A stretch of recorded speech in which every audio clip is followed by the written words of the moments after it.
seen as affection. Yeah. And that a lot of people, unfortunately, do feel like that in relationships. You're right, it takes a long time to get over things like that. And it's funny you're talking about that. Although, so my parents have been together. Well, they're still together. Out of necessity. There's like just with financials. And yeah, I definitely have been influenced by the way I was brought up. Because like I said before, it was really chaotic. My mum did work part-time, so she was there. I mean, she's the type of mum, amazing, you know, her, you can tell just motherhood is just her purpose. She's just great at it, and she threw literally everything she had at her kids and would give us everything that she can, and we wanted for nothing. But equally, she had to work. My dad had to work. I was left with my older sister and my older brother. At times, older sister was only 5 years. Because of the age gap, you know, she was preoccupied with stuff. My older brother, 3 years. Stories of, I used to hate being left alone with him. He would just just lock me out of the house and just like as a joke. Like again, he it's used not to funny. think I'm like, that's not funny. Like tickle me, like to the point I couldn't breathe. Like I honestly thought he was going to kill me. Tickling is torture. Like it is a form of torture. I know. Yeah. And it's a form of torture. It's a form of torture. Luckily, my mum didn't go away that much. Or at all. It would be just round to the shops and she'd be back in a couple of hours.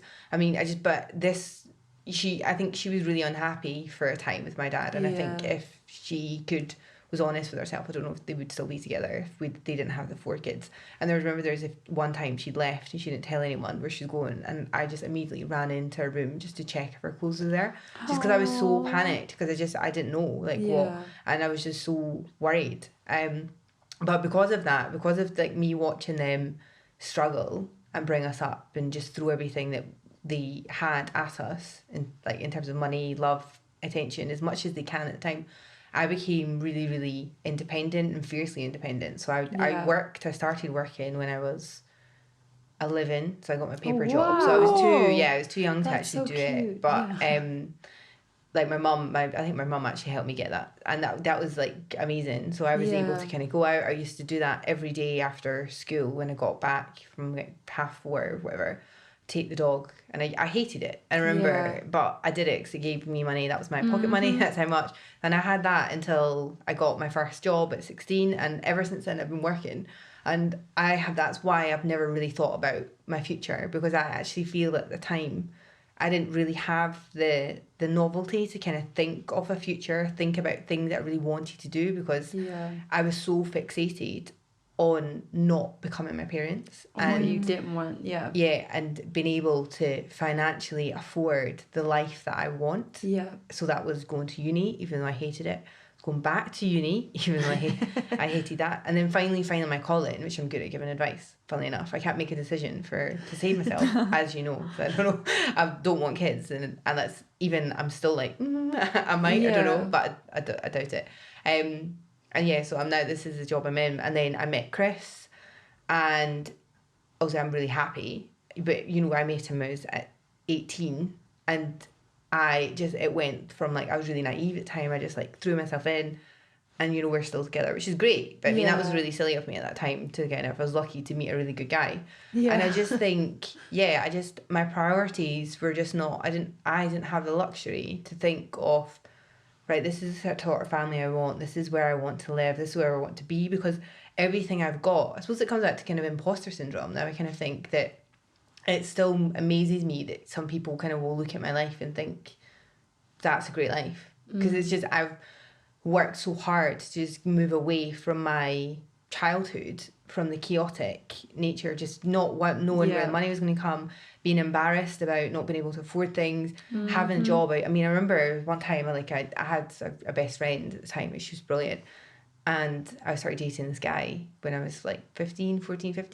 I didn't want him to know I had a paper round, so like I was really embarrassed about it. And I used to do it on a Saturday afternoon, and he wanted to go to the cinema or go on a date with me at the time, and I had to get my friend to cover my paper round for me so I could go on a date. But somehow he found out that I had the paper round, and he mentioned it to me. I remember being so annoyed at the time. I just thinking so embarrassed about it.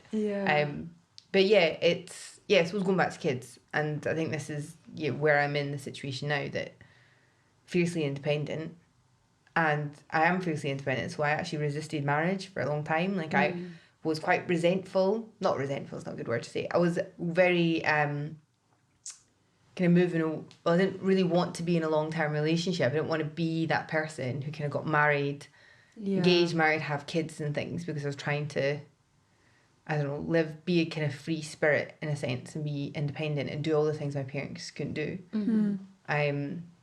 And I think I'm still like that, I guess. And I think this is my worry, is about having kids will tie me. Yeah. And I don't want to feel tied, because I want to go travelling still. There's so many things I want to do that I want to take on my bucket list, because I feel like my parents have given up so much for my life that I want to make sure I live a life. But that's nice, though. Which is nice, but then it's funny saying that the thing that would make them happiest is if I had a kid.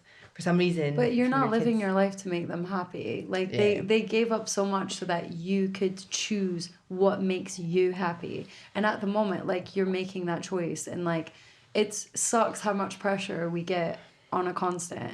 But it's like from everyday people. From everyday, like like literally all the time. It's like even within like a relationship as well, like you can feel that pressure even if you already have kids. Like but it's like you're speaking your truth, and you're talking about a topic that I feel like as well not a lot of people feel comfortable talking about, because you're always going to get backlash. Like you're always going to get that negative kind of like, oh, you're just not good with kids, or like, oh, you don't know because you don't have them, or stuff like that. And it's like yeah, I don't know. And also kind of like the perspective of, if somebody has kids, they can't imagine other people not having kids. I mean, I can. Like, not you, like but that, some. That's like what I think put about the pressure. that. Like, I think it's crazy to not say that if you have kids, you don't think about what your life could have been if you didn't have them. Obviously, I love my kids. Like, I'm like, one of my purposes in life was to be a mom, and like, because my kids are fantastic. But I also think, where would I have been without them? Like, do you know how far would I have came without them? Like, do you know, like, all these different things, like, what in life could I have been? Would I have, like, found my calling and all this? Like, yeah, if I wouldn't have had all that time just focused on being the best mom ever. Because if you're gonna do it, in my opinion, then do it all the way. Like, I didn't work. Like, do you know what I mean? Like, I worked at a nursery that I brought my kids to. Like, do you know what I mean? So I made my job around their lives, because I did not want to be that parent that wasn't around and like all the time. Like, yeah. And so like I had to, whenever they went off to school, like I had to change my purpose, because I finally could, like, you know, make that decision that I didn't have to just be a mom. Like, yeah. So like when I always felt really uncomfortable when I started kind of branching out and seeing people, like meeting new friends. I always felt really uncomfortable being like telling them straight away that I had kids, because then your identity to other people revolves around you being a mother, and that's it. They don't see anything else. Oh, she's a mom. Ooh, like, yeah, it just becomes like really weird and awkward. Like, and so like and unless the subject came up naturally, I would never go out of my way to be like, I have kids. Like, yeah, not because I'm ashamed of them, but mainly because I wanted people to see me. I didn't want people to see my label as being a mother. I wanted them to know me and see me rather than just my role. Like, yeah. Yeah. Do you know, that is one other reason that I think I totally see where you're coming from.